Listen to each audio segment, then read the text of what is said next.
Hello सांग मैंने good morning जय मैं मंगला मंगल मंदिर आप सबसे भले खुशी मार सदा सब आपने मिलता जय मैं मंगला माँ जय माँ संतोष माँ समस्त मो भिडियो नमस्कार।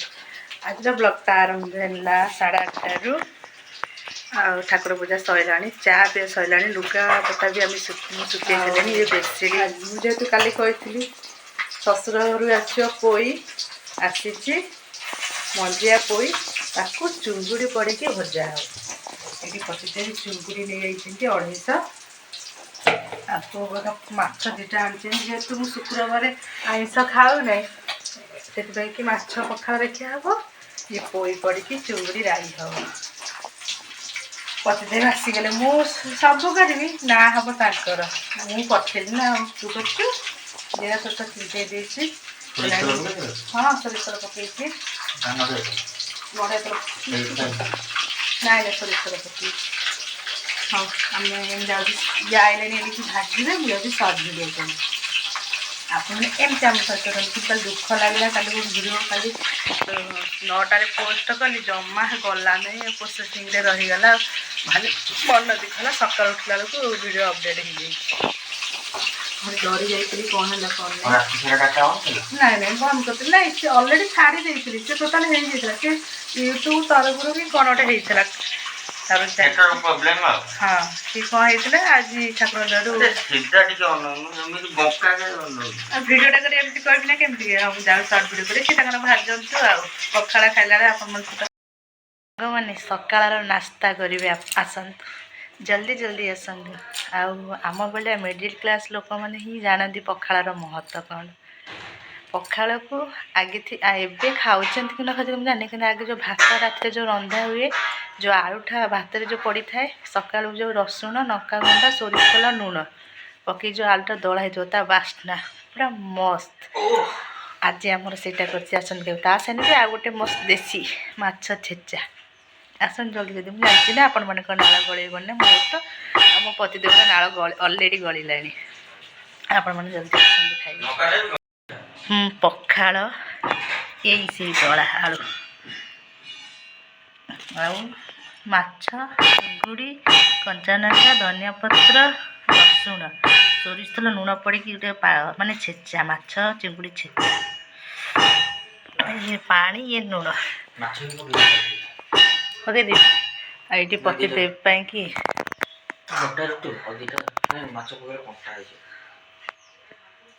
कौन कौच बस कौन छाड़ फैन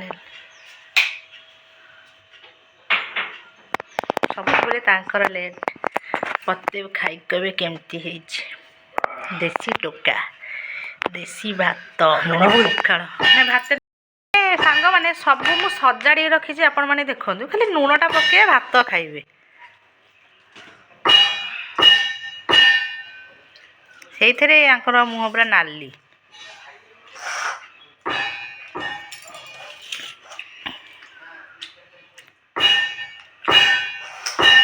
यही दलाटा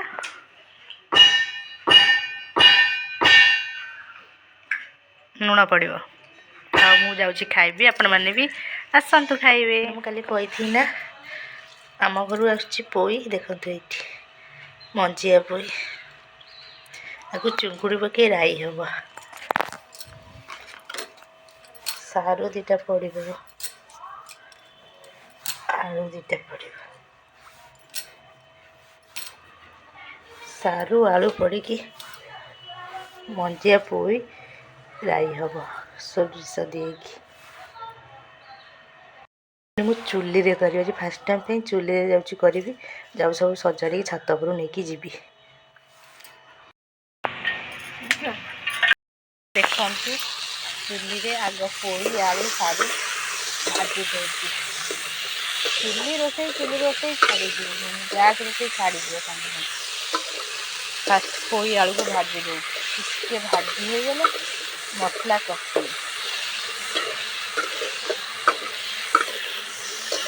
नाना कर आलू भाजी की रखीदेली मोर भाजी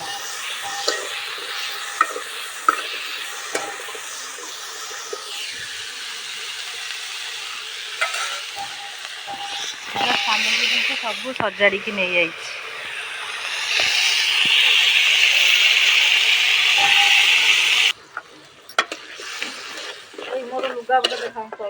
ତମର ଆଣି ନାହିଁ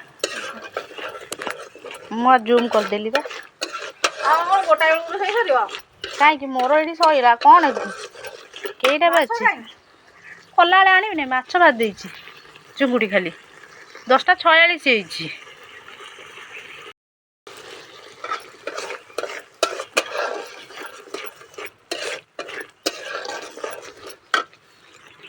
ମୁଁ ଯାଇକି ଯେଉଁ ଭାଜିକି ରଖିଥିଲି ପୋଇ ଆଳୁ ସାରୁ ମସଲା କଷି ସାରିଲିଣି କିଛି ସମୟ ପାଇଁ।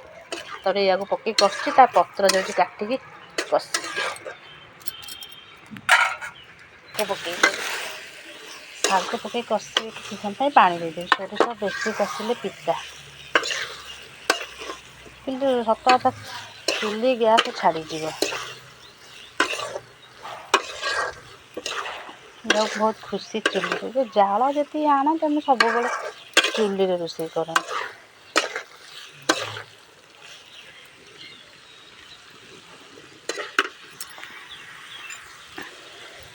ଘର ଭିତରେ ଅନ୍ଧାର ତରକାରୀ ପତ୍ର ଦେଖାଯାଉଛି ଗୋଟେ ଫିକାଳିଆ।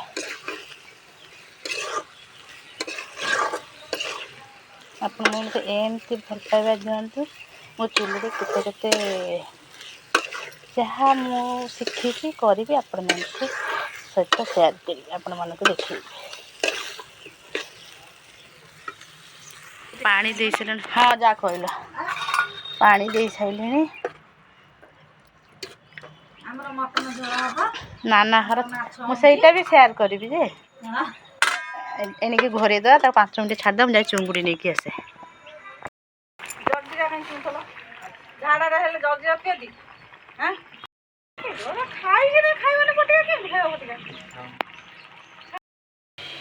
ସାଙ୍ଗମାନେ ଦେଖନ୍ତୁ ରେଡ଼ି ହେଇଗଲା ଚୁଲିରେ ପୋଇ ଆଳୁ ସାରୁ ଚୁଙ୍ଗୁଡ଼ି ବେସର।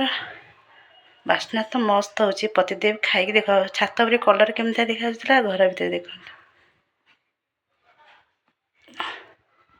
ଚୁଲିରେ ପୁରା ମସ୍ତ ଦେଖାଯାଉଛି। ଆସନ୍ତୁ ଖାଇବେ ଭାତ ପିଆଜ ଲଙ୍କା। ଇଏ ମୁଁ ଚୁଲିରେ କରିଛି ଚୁଙ୍ଗୁଡ଼ି ମସଲା। ଆଉ ଇଏ ହେଉଛି ନାନା ଘର ମଟନ୍। ହିରୋ ଖାଇକି କହିବି ଦୁଇଟା ଯାକ କେମିତି ହେଇଛି ଚୁଲିରେ ହେଇଛି। ଚୁଙ୍ଗୁଡ଼ି ଖାଅ ଖାଇଛ? ଲୁଣ ଠିକ୍ ଠାକ୍ ଅଛି?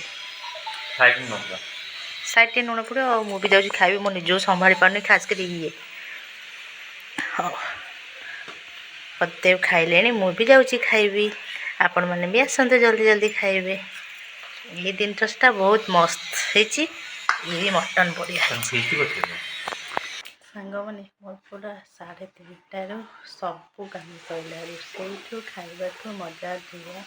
ଯେହେତୁ କାଲି ଗୁରୁବାର ଘର ପୋଛା ପୋଛି ଧୁଆ ଧୋଇ ଛାତ ଉପରେ ବି ସାଇଜ୍ କରିଦେଲି। ଯେହେତୁ ରୋଷେଇ ଆମେ କରିଥିଲୁ ସାଇଜ୍ କରି ମୁଣ୍ଡ ବି ଯେହେତୁ କାଲି ଗୁରୁବାର ମୁଣ୍ଡ କୁଣ୍ଡା ହେବନି ମୁଣ୍ଡ ବି କୁଣ୍ଡେଇ ଦେଲି।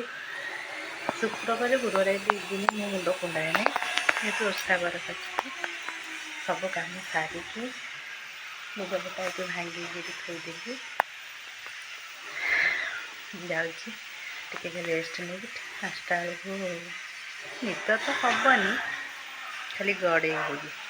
ଯାଉଛି ଗଡ଼େଇ ହେଇକି ମୋବାଇଲ୍ ଦେଖିବି, ନହେଲେ ଏଡ଼ିଟିଂ କରିବି ଭିଡ଼ିଓ। କାଲି ତ ସେଟା ସେଟା ବି ଗାଁ ସାଙ୍ଗରେ ହେଇଥିବ। କାଲି ମୋ ଭିଡ଼ିଓ ଛାଡ଼ିଦେଲି ଆଉ ଗଲାନି, ପୁରା ପ୍ରୋସେସିଂରେ ରହିଲା। ଭାରି ମନେ ପଡ଼ିଲା ଠାକୁର ଦେହକୁ ଆଜି ଭିଡ଼ିଓଟା ଦେଖିବାକୁ ହେଇଯାଇଛି। ନେଟୱାର୍କ ପ୍ରୋବ୍ଲେମ୍ ଥିବ ନା କ'ଣ। ଆଉ ଆପଣମାନେ କେମିତି ଲାଗିଲା ମୋ ଚୁଲି ରୋଷେଇ? ଯଦି ବି ଭଲ ଲାଗିଥାଏ ମୁଁ ଆଶା କରୁଛି ଆପଣମାନଙ୍କୁ ବହୁତ ଭଲ ଲାଗିଥାଏ। କାହିଁକିନା ଆମରି ଭଳିଆ ଯେହେତୁ ଆମେ ଭଳିଆ ମିଡ଼ିଲ୍ କ୍ଲାସ୍ ଅଛି, ସିଏ ତ ଚୁଲିରେ ଗ୍ୟାସ୍ରେ ସବୁ ଜିନିଷ। କିନ୍ତୁ ଆମ ଓଡ଼ିଶାରେ ସମସ୍ତଙ୍କ ଘରେ ଘରେ ଚୁଲି ରୋଷେଇ ସମସ୍ତେ ଭଲ ପାଆନ୍ତି। ମୁଁ ଠିକ୍ କହିବି ନା? ସମସ୍ତେ ଚୁଲି ରୋଷେଇ ଭଲ ପାଆନ୍ତି। ମୁଁ ବି ତା ଭିତରୁ ଗୋଟେ। ମୋ ସ୍ୱାମୀ ବି ଭଲ ପାଆନ୍ତି। ଚୁଲି ରୋଷେଇ ଗୋଟେ ଟେଷ୍ଟ, ଗ୍ୟାସ୍ ରୋଷେଇ ଟେଷ୍ଟ। ଗ୍ୟାସ୍ ସୁବିଧା କ'ଣ ଆମେ ଓଡ଼ିଆ ଝିଅ ଆମେ କଳା ମେଘରେ ଡରିବା ମୁଁ ଡରେନି ମୋ ଜାଗାରେ କେବଳ ମୋର ଯେହେତୁ ଇସନଫୁଲିଆ ଥାଇରଏଡ଼ ଅଛି ସେଥିପାଇଁକି ମୋତେ ଟିକେ ଓଦା ହେବାକୁ ଡର ମାଡ଼ୁଛି ନହେଲେ କିଛି ନାହିଁ ଯାଉଛି। ଆଉ ଆପଣମାନେ କେମିତି ଲାଗିଲା ମୋ ଭିଡ଼ିଓ କମେଣ୍ଟ ମାଧ୍ୟମରେ ଜଣାଇବେ। ପୁଣି ଦେଖାହେବା କାଲି ଗୋଟେ ନୂଆ ଏକ ସୁନ୍ଦର ଭିଡ଼ିଓରେ। ଆଉ ଆପଣମାନଙ୍କୁ ଭଲ ପାଇବା ମୋ ସେମିତି ଥାଉ। ଆପଣମାନେ ସଦା ସବୁବେଳେ ଭଲରେ ରୁହନ୍ତୁ, ଖୁସିରେ ରୁହନ୍ତୁ। ମୋ ମାଆର ଆଶୀର୍ବାଦ ସଦା ସବୁବେଳେ ଆପଣମାନଙ୍କ ମୁଣ୍ଡରେ ବି ଥାଉ। ବ୍ଲଗ୍ଟାକୁ ଏଇଠି ଏଣ୍ଡ କରିବି। ଯଦି ମୋ ଭିଡ଼ିଓ ଭଲ ଲାଗେ ଲାଇକ୍ ସେୟାର ସବସ୍କ୍ରାଇବ୍ କରିବାକୁ ଜମା ଭୁଲିବେନି। ଜଲ୍ଦି ଜଲ୍ଦି ମୋ ଚ୍ୟାନେଲରେ ସବସ୍କ୍ରାଇବ୍। ପୁଣି ଦେଖାହେବା ଆଉ ଗୋଟେ ନୂଆ ଏକ ଫେସ୍ ବାଲା ବ୍ଲଗ୍କୁ। ରହୁଛି ବାଏ। ଜୟ ମା ମଙ୍ଗଳା ମା।